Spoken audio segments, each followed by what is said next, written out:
أكرم الله هذه الأمة بأذكار الصباح والمساء، ما قالها عبد مؤمن موقن إلا صدق الله معه.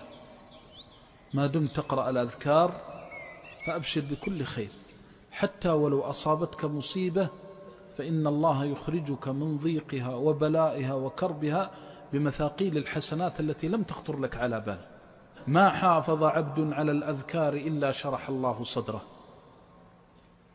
والله الذي لا إله إلا هو لن تجد أحدا مكروبا ولا منكوبا ولا ضاقت عليه الدنيا بهمومه وهموم أهله وولده ولزم أذكار الصباح والمساء إلا جعل الله له من بين أطباق الدنيا فرجا ومخرجا.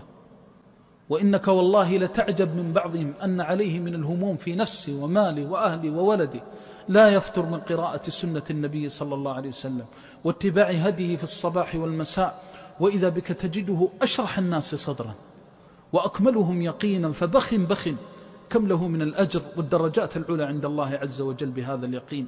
هذا اليقين الذي ترفع به الدرجات وتكفر به الخطيئات ويرضى الله به عن المؤمنين والمؤمنات.